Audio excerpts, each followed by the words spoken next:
bandits, orcs, giant spiders. At the lower levels of D&D, there's only so many monsters. There's only so many challenges that you can effectively throw at the party to build that experience, to play into that challenge rating, that challenge level.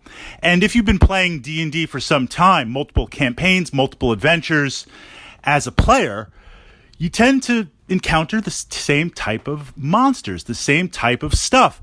Reflect if you've been playing D&D for a while, a year, 2, 3 years, the higher level adventures are rarer, just on the fact that for many of us, you have to go through the levels, level 1, 2, 3, 4, 5, and upward and onward. Now, that's not to say you can't play a one-shot adventure levels 8 to 10, but as a DM, as a dungeon master, we're looking to challenge our players.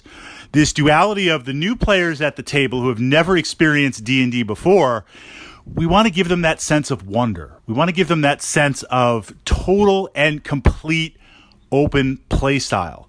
And likewise, those of us who've been playing D&D for a while, maybe especially across different editions, it's not the same old stuff.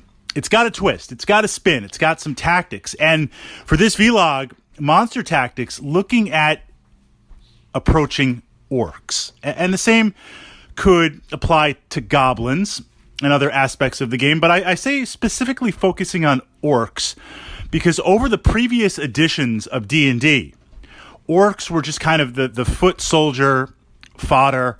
Yes, maybe led by a war boss, used as shock troops. They weren't completely throwaways like, say, goblins in lower levels. I mean, orcs got a little bit of bite, but they're well known. They're cross-pollinated across multiple fantasy systems, and while they're a lower challenge rating, an individual orc can still give a fighter or a barbarian run for the money. So as a DM encountering this, one of the things that I appreciate about the current edition of D&D is it's taking this idea of orcs and their society and showing that there's a lot more to it. There's a lot more organization. Even if that organization is chaotic evil and all over the place, there is a such thing as a society for orcs, a hierarchy. And I do my best as a DM to pull that in and to understand how orcs would work and collaborate alone and how to use that against the party. So what this means is the first time that the players encounter it, if you're new to D&D, it's exciting. But if you've been playing D&D for a while, as the DM, I've got my game together. I've got my organization. You need to get your tactica ready.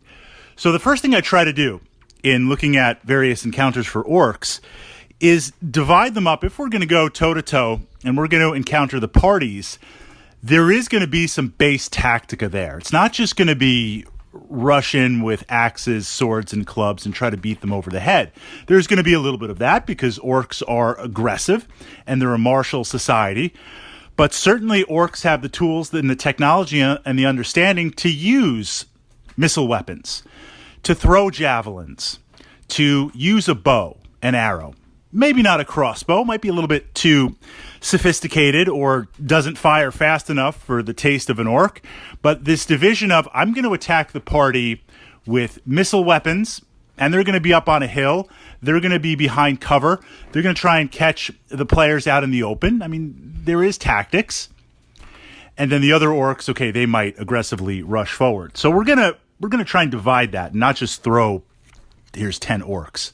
Maybe we'll do like 8 and 2, 8 close combat, 2 missile weapons, just putting that spin, just having the party now deal with the fact that, hey, there's moving organizational targets, that makes things a lot more tactical. Then pulling in other aspects of orc society. So if it's a hunting party, if it's a raiding party, if it's an attacking party going against the players, there may be a war boss involved, but there's going to be some sort of bigger orc. There's going to be some sort of leader orc. And I try to role play this perspective of that type of orc would want to be aggressive and wants to win glory in the tribe and wants to rise up through the ranks, maybe be a war boss one day. And how are they going to earn that? So they might issue a challenge. They might run in there against the fighter or the barbarian. somebody's going to be leading those orcs, and we're going to use that because tactically challenge rating might be bumped up one higher for that, or might be carrying a magic weapon, other aspects.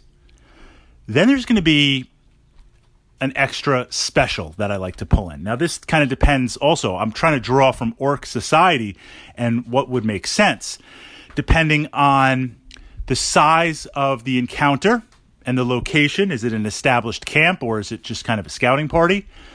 I try to pull in some sort of shaman or a wizard or a cleric. What passes for divine or arcane/divine arcane for the orcs, use that. I mean, they have their whole structure in terms of the gods and their spirituality. Might be a little chaotic, might be a little bit violent, but it's there. Let's pull that in. So now we've got a big orc who's leading them. Stat boost might give a fighter run for the money. We've got missile weapons. We've got close combat weapons. We've got magic support.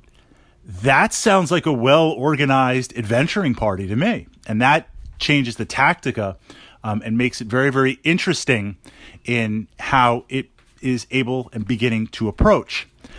The final layer that maybe I'll tweak back and forth is this idea that if there is not magical support, because maybe it's a hunting party, then almost like a rogue type orc, a sneaky orc, an orc that would be scouting out ahead. So I might tweak the stat lines a little bit or begin to pull in that idea that an orc with a little bit more hide, an orc that might try to backstab, even if I'm not going to get the backstab modifier, just try to make those attacks, maybe catch a character flat-footed, pulling in orcs with other roles. So as a DM, looking at the monster itself or the encounter itself, the individual, the stat, but then doing a little bit of role-playing, digging into the narrative a little bit and saying or asking the question, how can I pull this in? What is the organization? What is the hierarchy? How does this society, this encounter, this monster society work? Pull that in. Use that against the players.